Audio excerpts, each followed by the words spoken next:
Good morning. Good morning. Welcome to Morning Moments, where we believe one moment is enough to change a life. Happy Wednesday. We know that it may be a little chilly outside, but we don't worry about the weather because we are in a winter region.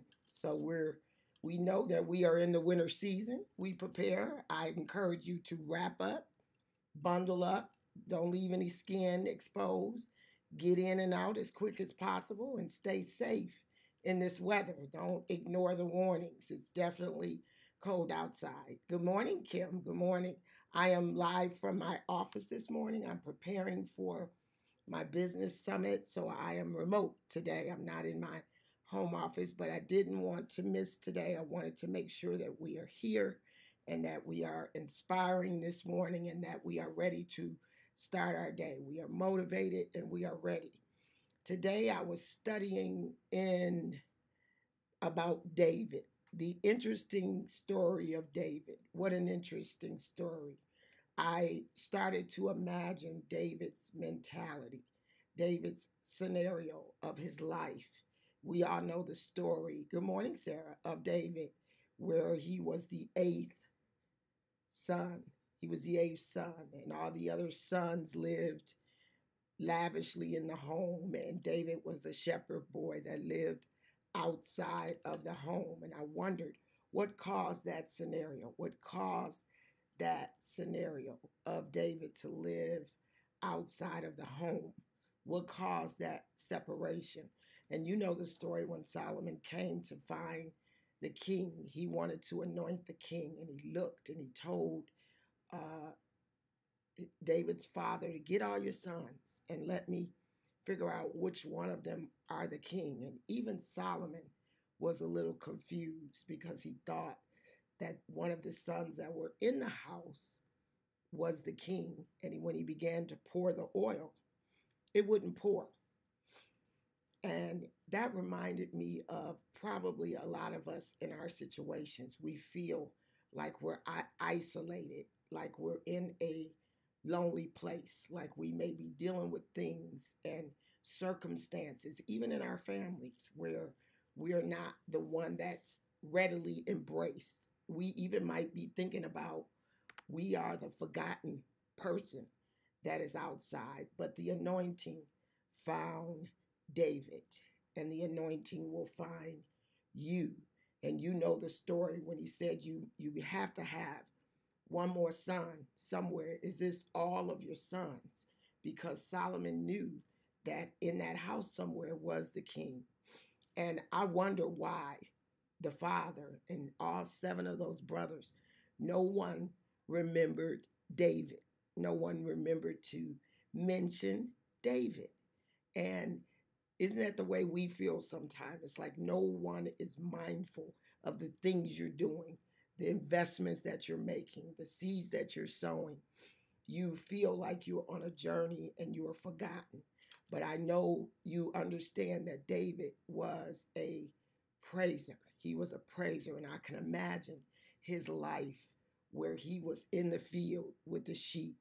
He was singing songs of praise and honoring God and living his life to the fullest.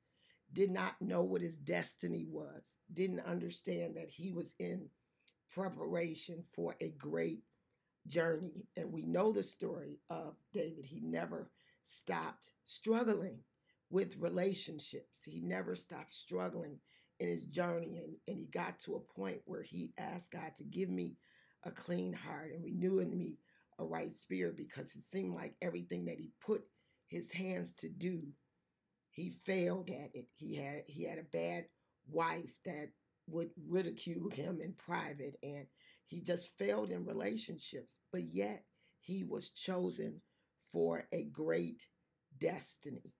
He was chosen for a great destiny. And the reason why I believe that David was such a great praiser was because he looked back over his life and he was just grateful for his journey. He was grateful for the times where he felt like he was forgotten and that he was an outcast and that he was a misfit, that the anointing found him and he was still from birth destined to be king.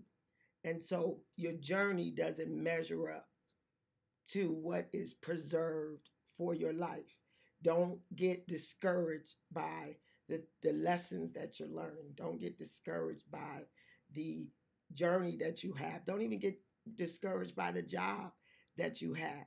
David was classified as a shepherd boy when actually David was a king. What are you being classified as right now in your journey? But what are you really? The anointing will find you. It'll find you where you are. If you are destined, if you have a purpose over your life, it's not predicated on your circumstances. It's not predicated on your positioning in life. It's not predicated on your lessons and the place that you are right now. It is definitely predicated upon who you are destined to be. So this is a lesson of encouragement. It's to be encouraged that no matter where you are, no matter how it looks, no matter what the circumstances are from your view that you're in right now, you are destined for greatness. So be glad about it. Be grateful about it. Be in expectation of great change in your life. Be in expectation of a great transformation in your life, because you don't know the plans that he has for you, but he knows the plans that he has for you. And so we live in expectation and we live in great faith that we have so much more to receive, so much more to be blessed with, and so much more to get excited and look forward to. It's a short word this morning, but that is the word for you today. I hope that this encourages your heart. Share this with someone. Be encouraged. Have a blessed day, and we will be back on tomorrow.